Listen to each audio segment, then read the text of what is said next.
Hello everyone. तो आज हम बनाने वाले हैं इडली और सांभर। तो उसके लिए हमने यहाँ पे तूर दाल को अच्छे से भिगो करके रख दिया था और ये अच्छे भीग चुकी है। अब साथ में है प्याज, टमाटर और कड़ी पत्ता लिया है। अब एक कुकर लेंगे और उसके अंदर दाल डाल देंगे बॉईल करने के लिए। तो सबसे पहले हम सांभर की प्रिपरेशन शुरू कर देते हैं। जब तक दाल बॉईल होती है तब तक हम बाकी की सारी चीज़ें रेडी कर देंगे। तो यहाँ पे हम प्याज और टमाटर और कड़ी पत्ता इसके साथ ही डाल देंगे बॉईल होने में। गैस की फ्लेम को ऑन कर देनी है और जो हमने दाल चढ़ाई है ना वो कुकर उसके ऊपर रख देंगे और उसके ऊपर हमें पानी डालना है, मतलब उसके अंदर थोड़ा और पानी भी जाएगा। जितनी दाल डाली है ना उतना ही डबल इसका पानी डालना है जिससे कि अच्छे से दाल बॉईल हो जाए। तो आप सांभर किस तरह से बनाते हैं और सांभर बनाते हैं या रसम प्रेफर करते हैं वो हमें ज़रूर कमेंट करके बताइएगा। अब पकाने में ही हम इसके अंदर नमक भी डाल देंगे। तो हमने यहाँ पे 2 चम्मच नमक ऐड किया है। स्वाद अनुसार नमक ऐड कर देना है आपको अपने। और फिर इसके अंदर हम थोड़ी सी हल्दी पाउडर भी ऐड करेंगे 1 चम्मच, और 1 चम्मच हम इसके अंदर मिर्ची पाउडर ऐड कर रहे हैं। तो आप अपने टेस्ट के अनुसार ऐड कर सकते हैं। और साथ में थोड़ी सी हींग ऐड कर दी है। अब इन सबको अच्छे से मिक्स कर देना है और इसको हमें कितनी सीटी में पकाना है वो बता देती हूँ आपको। और जो दाल हमने भिगो के रखी है ना, इसकी वजह से हम इसको 3 से 4 सीटी के अंदर पका लेंगे। मतलब हाँ, 3 से 4 सीटी के बीच ये पक जाएगी अच्छे से, तो ज़्यादा देर भी नहीं लगेगी। अब एक साइड पर ये पकता है तब तक हमने यहाँ पे ना जो इडली होती है ना उसका रेडीमेड खीरा लिया है। आप चाहे तो इसे घर पे भी प्रिपेयर कर सकते हैं, पर हमने आज बाहर से लिया है क्योंकि इंस्टेंटली बनानी थी ना।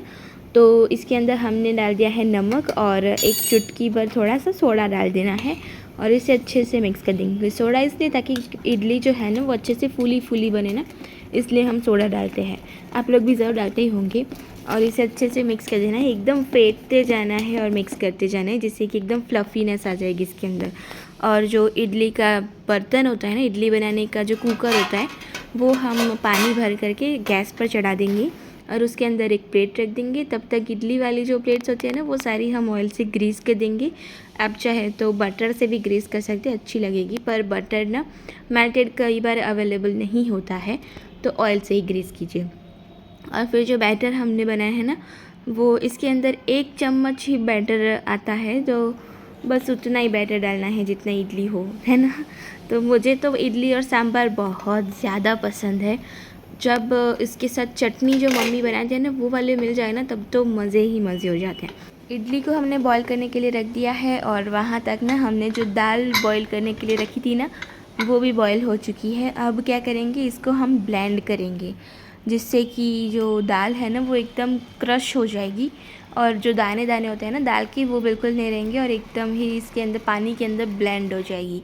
तो ज़रूर ये वाला स्टेप ज़रूर कीजिएगा। तब तक कीजिए जब तक कि इसके ऊपर ना इस तरह से फ्रॉथ ना आ जाए, तब तक इसको क्या करना है, ब्लेंड करना है।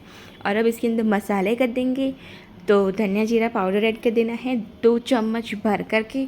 फिर ऐड करेंगे इसके अंदर सांभर मसाला। तो सांभर मसाला आप कोई भी यूज़ कर सकते हैं, ऐसा कोई स्पेसिफिकली मैं किसी चीज़ की एडवर्टाइजमेंट नहीं कर रही हूँ, तो बस आप कोई भी यूज़ कर सकते हैं। और इसको मिक्स कर देना है एकदम अच्छे से।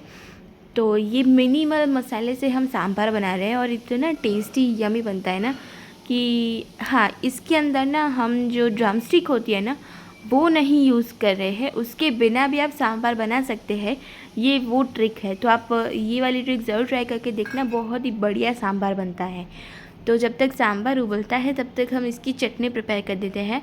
तो उसके लिए हमने डेसिकेटेड कोकोनट यानी कि जो कोपरा की छीन होती है ना वो ऐड कर दी है, साथ में धनिया ऐड किया है।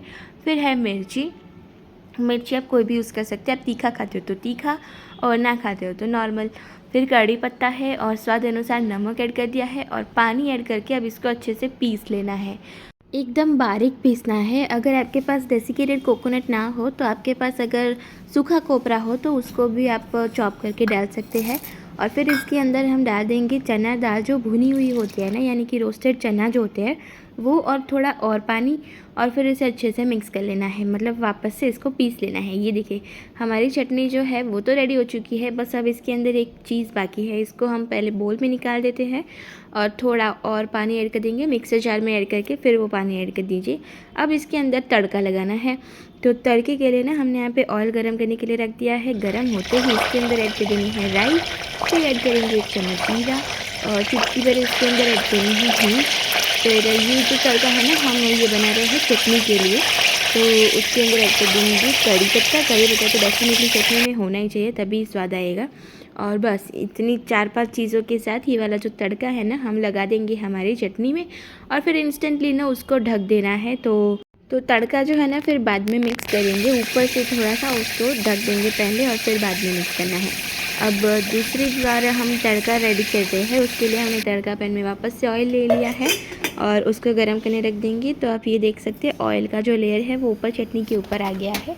फिर बाद में इसको मिक्स कर दीजिए और तड़का पैन वापस गर्म करने डालें। उसके अंदर गर्म होते ही डाल देना है राई, जीरा और 1 चम्मच हींग भी डाल देना है। ये 3 चीज़ें तो बेसिक हर तड़के में लगती ही है।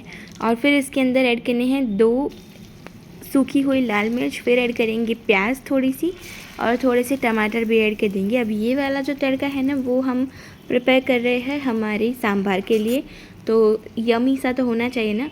और फिर इसके अंदर लाल मिर्ची पाउडर भी ऐड कर दिया है और बस हमारा तड़का जो है वो रेडी हो गया है कड़ी पत्ते के साथ।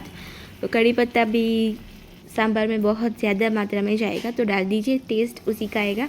और रेडी है, अब लगा देंगे तड़का हम सांभर के अंदर और ये बिना ड्रम स्टिक वाला यमी सा सांभर हमारा रेडी हो चुका है। ज़रूर एक बार ट्राई कीजिए और फिर कमेंट करके बताइएगा कि कैसा लगा, ठीक है।